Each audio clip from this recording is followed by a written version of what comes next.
And good morning. We are here at the Owatonna Today Show. It's Monday. I'm Shelley Whitehead, your guest host.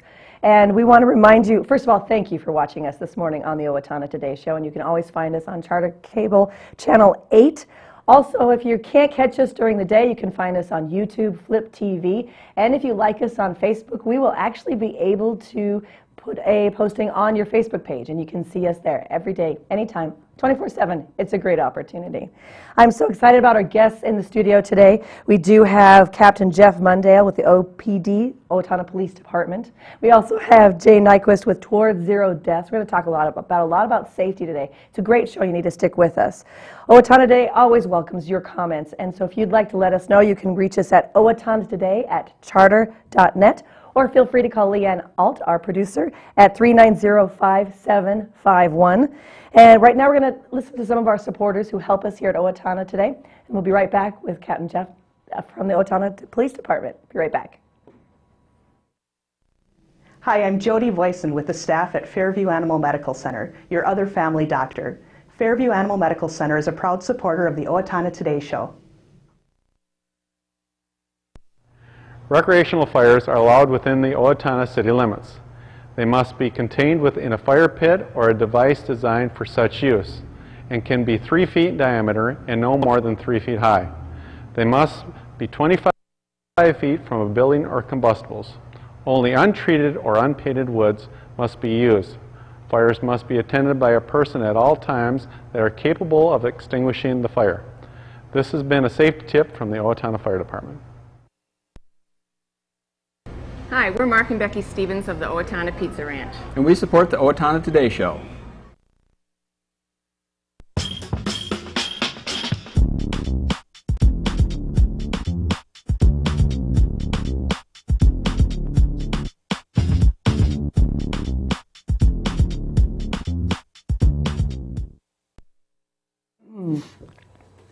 And welcome back to the Owatonna Today Show. Good morning. I'm here with Captain Jeff Mundale, the Owatonna Police Department. How are you? Great, thank you. And good. Good morning to yourself. Good. Now, I know, I have to ask, how did the fair go for you?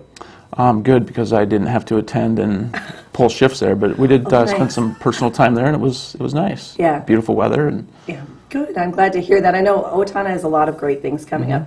And one of the great things about the Owatonna Police Department is how you guys are always trying to make things a little bit better for the safety of the people of the city. So we're going to talk about this morning what we're calling the Everbridge notification system. Correct. So first of all, tell us a little bit about the notification system and what people can expect from it. Okay. Well, first of all, Steele County has a current emergency notification system. I guess it was our previous system was called Code Red. That's being replaced by Everbridge. It serves at the same purpose. The message is to get emergency notifications out to the public in a timely manner. It's a little bit more user-friendly for incident managers to get messages out, and it's also a little bit more broad in terms of what communication systems people can receive their messages. For example, it'll come across the home telephone line, a pre-recorded message. It'll come across cell phones, emails, fax machines, pagers. It's a lot more diverse in terms of reaching out to the public and getting the message out to them. So will it update your Facebook status for you? Don't think so. Okay, just checking. It sounds really, really fancy, so I wanted to make sure. So talk about, this is for emergencies. So the city of Owatonna says, okay, some sort of emergency. What does that mean exactly? It could be a dangerous offender on the loose. It could be something that the police department is looking for assistance to spot an offender. For example, the citizens may remember Homer Land. He was an offender that came in on a transport van. He broke free and was prowling the neighborhoods looking for a place to hide. So this would be an ideal situation to get those messages out to everybody to help look for this individual and provide leads to the police department. It's also meant for to protect the public in terms of maybe a chemical spill because of all the roadway traffic we have with the interstate, major highways, the rail system in town. It's just a way to get citizens aware, notified, and possibly begin an evacuation procedure. Good. Now, it's a notification. It comes across the phone lines. How do you sign up for this kind of program? Everbridge has already, they have a system called Smart GIS. It's a system that already populates people's home phone number, public landlines into the system. So if those, you're in the phone book, you're a member. Okay. Without choice. Okay. And our goal is to get emergency messages out to the people. The other way to sign up is, if you don't have a landline, is through cell phone text messaging, or those that have email capability through a cell phone. So one would need to actually go onto the system, and we can explain that, how to get on, but they can go onto the system, create a member user profile, set their preferences, how they wish to be notified in terms of what device gets notified first, meaning a cell phone versus a landline, or an email versus a text message. And then that's just the way the system is designed. good. Now, when you have a landline, you're automatically signed up, but what if you're not home? What happens with that situation? Well, a pre-recorded message will come across an answering machine, or if there's no answering machine available, I guess there's no one to pick up to receive the message. That's why Everbridge is going to be so much more user-friendly for the incident managers and the public, because they can set those preferences how they wish to be notified. I'd love to talk about that. So how do they do that? So is the system up and running right now? Can It they do is. this today? So Yes. get your computer out, Right. excuse me, and let's follow through with these. Right. Leanne's going to have our police department website on your screen by the end of the show. They can go onto our website, the police department website, and we have created on our homepage a link, a brief description of what Everbridge is, Okay. and then a link. Once you click on that link, it'll bring you right to the Everbridge sign up. And then they can just go through these steps to do that. Now, just to warn the public, I have tried this myself to set up an individual account. The citizens need Silverlight, Microsoft Silverlight, loaded onto their computer to get through some of these steps. So they will have to download something onto their computer, possibly? Yeah. Okay. Like my home computer, I was able to get through the login process without any difficulty. At work, there might be some sort of spam blockers out there. So corporations that have maybe some protections in place, they have to get maybe their IT department to help get past some of those steps. But they don't need to download any information, or they don't need to download any applications to their computer or software. It should be all set up and ready to go. Good. If they don't have a computer, for those folks that don't, or that aren't set up with computers, maybe some of our elderly folks that just may not be computer savvy, they can call our system administrator, which is Tim Boyer at our Steel Rice 911 Communication Center. And that number is 451-8232. Or the number that was printed on the screen was 444-3800. And so once you get to this situation, once you get in there, you can, tell us about the preferences. You talked a little bit about it, but tell us what kind of things, and also just to reassure the public, this information is not going to be sold to some corporation who wants to sell you things. This is going to be kept very private. I would hope so. Yes, it better be, yeah. So the preferences. If you're more mobile and you're not at home, or if you're at the cabin or away from town and you want to receive what's happening in Owatonna, you can set your preferences maybe to go directly to your cell phone. Your first choice might be a text message, or maybe an email, or just a direct phone call for that pre-recorded message. And then you get preferences like 1 through 10. So it just matters how you want to receive your notifications. And again, we're looking at things like if there's a lost child, Exactly. if there's a weather emergency, if there's any other kind of legal, not legal, but protection kind of situation. Correct. Where you need to be notified. Right. Tell us also a little bit about how you see this using in the future. What are some other options you're hoping to have happen? Great. I'm glad you asked. It's going to really benefit our organization, our emergency management departments, such as police, fire. We can be able to coordinate and communicate directly with our members of our police department. So we can just say we need an all-department call-out where we need all members who are not on duty, we need them in for an emergency. And this is a way where we can just send those out strictly to our members without the public receiving those messages. Or we can send it to specific groups. Let's say it's a callback by our chaplaincy program based on a certain situation where we need them in. We're going to be developing a police reserve unit. We can just have a member profile set up just strictly for police reserves or SWAT team.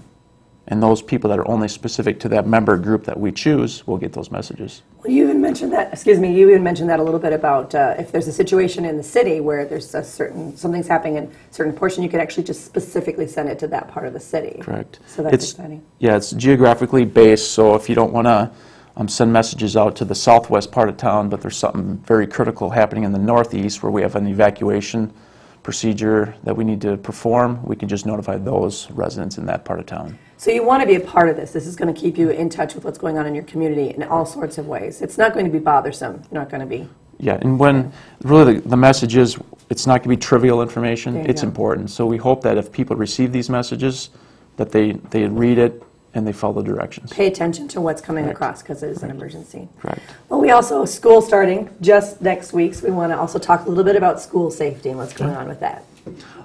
Yes, children are going to be out and about on the streets. Buses are going to be out in full force. I guess what we're trying to do is just remind the motorists, if you see a bus flashing red lights, stop signs extended, you need to stop and yield to those safety devices. Either way, whichever way you're going. Yeah. Correct. You can't pass buses on the left, you can't pass buses on the right. It becomes an enhanced violation if children are present outside the bus if those driving actions were to occur. It's all about the safety of the kids. And the children really, if parents are watching, the children, teach your children to, as they're crossing in front of the bus, get out in front of the bus so the bus driver can see them. And then the student should really be looking for traffic as well, in case you have a motorist that is choosing to pass a bus. I also want to talk about intersection safety. If someone's in a crosswalk, what is the legal thing? What do you have to do if you see anyone in a crosswalk? Well, if the pedestrian is at the crosswalk waiting to cross, you have to yield, you have to stop and allow them to go. There are crossing guards at these schools, so motorists should obey the crossing guard patrols and allow them to take control of the right-of-way of the intersections to get the students across. It's a good reminder because I think sometimes we forget, and they're short. So make sure you're looking down a little bit. They're a little bit lower than eye level. Right, and parents should, if they're dropping students off, they should really be dropping them off on the passenger side of the vehicle so that the kids, as they exit the vehicle, they're on the side of the school property so they're not crossing the streets. Just a little bit of safety. I want to thank you so much, Captain Jeff Lindale of the Owatonna Police Department. Be looking for that. If you do want more information, we do have their website up right now. You can also call the phone number listed. We'll be right back after a few words from our sponsor with Jane Nyquist. Be right back. Hi, this is Dave Efforts with TPS Insurance, and we are proud supporters of the Owatonna Today Show. Hi, I'm Dr. Gina Wendricks, audiologist for Mayo Clinic Health System in Owatonna. I provide comprehensive audiology care for your entire family. This includes full diagnostic, speech and hearing evaluation services, and treating people of all ages with hearing loss, tinnitus, dizziness, and balance disorders. We offer a full line of hearing aids that I can custom fit and repair. To schedule an appointment with me, please call 451-1120. I look forward to meeting with you. I needed more than just another dead-end job. I wanted a career, so I expressed myself. With the kids off to college, I decided it was time for me to go back to work and express myself. Express got me in touch with some really great companies. Now, I'm on my way to a great career. Express Employment Professionals is in contact with thousands of companies in need of quality employees. Come in now and get the job you deserve. Express yourself today. Hi, I'm Doug Johnson with the Owatonna Business Incubator. We're here to help small businesses start and to grow. We're a proud sponsor of the Owatonna Today Show. Hi, my name is Dave Olson and I'm with R&K Electric, where we provide power to the people. We're proud supporters of the Owatonna Today Show. And good morning, we're back at the Owatonna Today Show. I am Shelley Whitehead. I'm here with Jane Nyquist. Good morning, Jane. Good morning. How are you? I'm great. How are you? I'm excited to talk about what we're going to do. We're talking about zero deaths. And this is a great, well, it's perfect. This is what we're always looking for. But first of all, tell us a little bit about yourself. Well, I'm a health educator with Steele County Public Health. I've been there for about 12 years. We've had this Towards Zero Death traffic safety grant since last October. Law enforcement in Steele County has had it for many, many, many more years than we've had it. We kind of are the education arm of the Towards Zero Death grant. Law enforcement, of course, would be the enforcement arm. We have EMS, Emergency Medical Services, Our emergency trauma services is another arm, and the last arm is engineering, county and city engineering, how our roads are made. So it's a statewide organization run under the Department of Traffic Safety, and it's to drive us towards 0 deaths on our roads. And I love that you're not just asking one department to take the bulk of this. You're all working together to make every aspect of driving That's safe, right. and I think that's a brilliant plan. Well, Brilliant. we do meet. Well, thank you. We meet every. Did you come up with? I did not come up with it. Okay, I wish I just could. checking, because, I wish I could claim it. We meet every other month as a coalition. We have all those 4 sectors in the coalition, and we have schools. We have concerned citizens that sit down, and we talk about how we can drive our community and change our culture towards 0 deaths. And so, like I say, we meet every other month. We'll have a meeting in September. If anybody's interested, they're welcome to join us. We also have what's called a fatal review committee, which meets after every fatality or real serious crash. We meet quarterly if there is an incident. And we look at those 4 sectors again. What do we do to educate the community about the issue? What do we do engineering-wise? Is there an issue with that? Was there an issue maybe if there was a crash-related death? Is there an issue with emergency medical services that we need to improve? And enforcement, of course, because of the enforcement that's been going on for years, our numbers are coming down. Last year we had 368 traffic-related deaths, or crash-related deaths. It's the lowest since 1944, which is really amazing. Well, and as I was looking at your website, you do have a website that has information. It's called the Minnesota Crash Victims Memorial That's website. Another one, yes. What I really like about this is sometimes we forget that when we see an accident that's a life there, because it's something that we've seen so much in our own lifetime. So tell us a little bit about this memorial website. Well, I'm fairly new to the website. I've been on it a few times. There is another one that's a Towards 0 Death, just about the whole grant in general website. This is a specific one where families can go in and post photos of their loved one.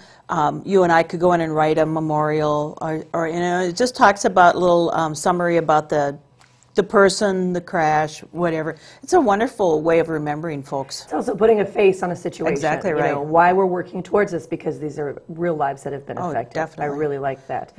Well, talk to us a little bit about what we're doing as we're working towards 0 deaths right now in our area. Well, since August 17th through Labor Day, September 3rd, there's an enhanced or increased DWI. Driving under the influence, driving while intoxicated enforcement.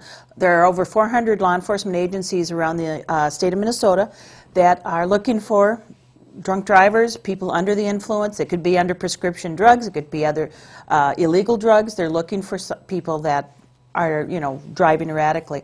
They're also looking for seatbelt violations, as they always do, looking for distracted driving, as they always do. We've had in the last 3 years 1 alcohol-related death, a crash-related death. So we haven't had it as bad as some communities, but 1 is too many. It's not 0, is it? It's not 0, no, and we're working towards 0.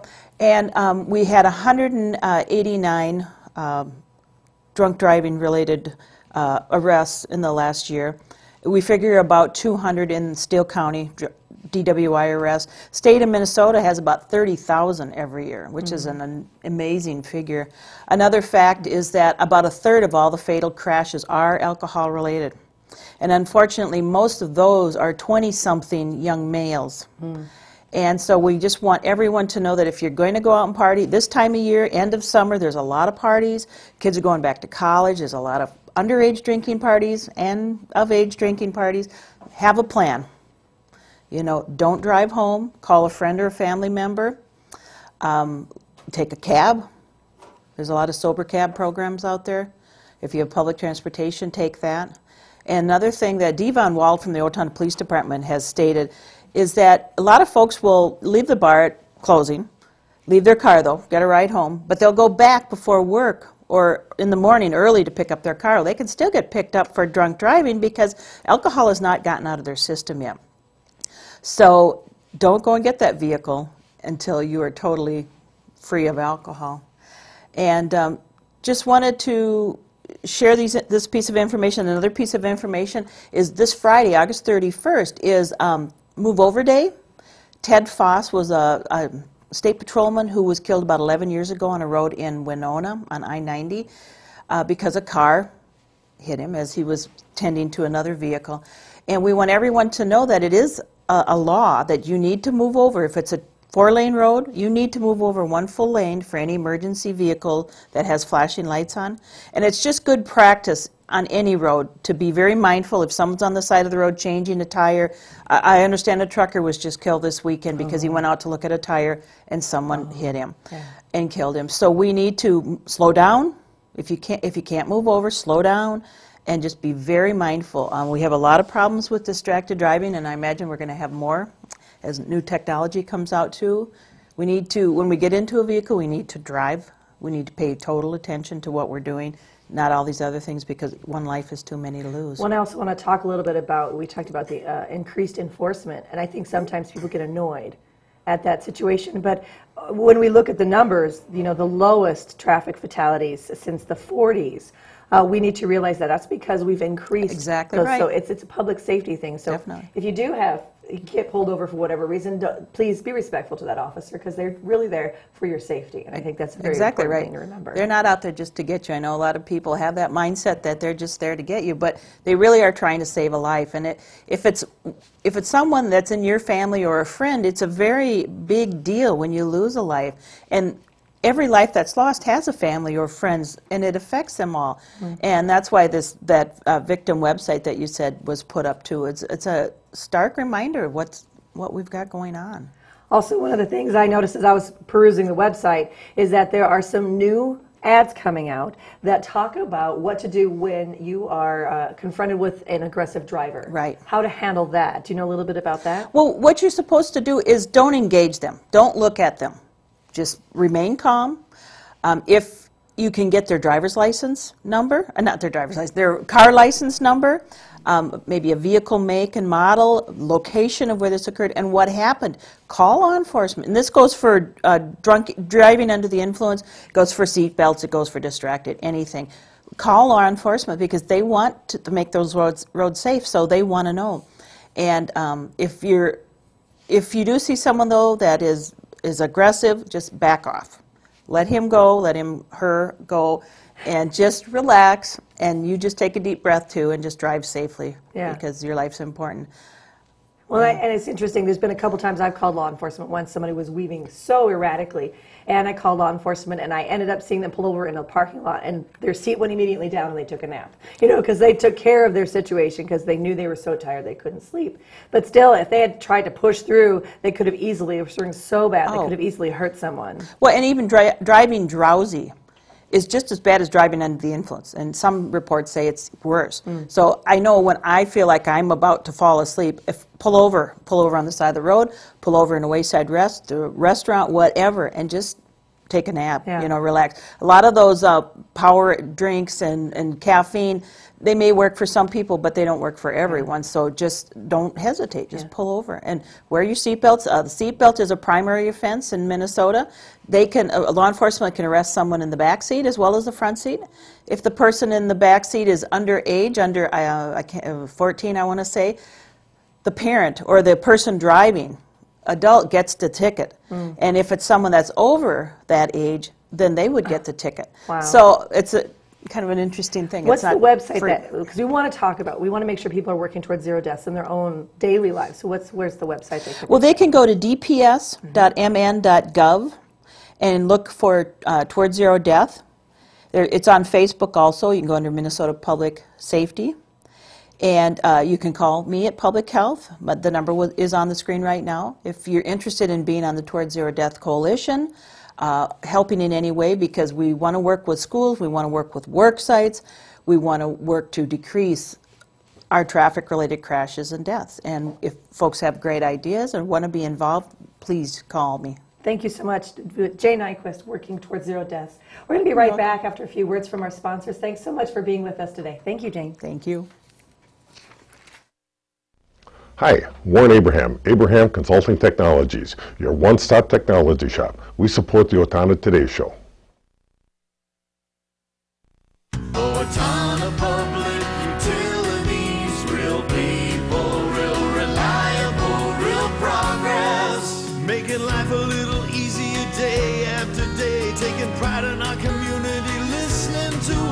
say, a voice you can talk to. We're growing with you in mind in everything we do. Owatonna Public Utilities. Hello, I'm Sean McNulty with Brookdale Senior Living, Sterling House in Clarebridge, and we're a proud sponsor of the Owatonna Today Show.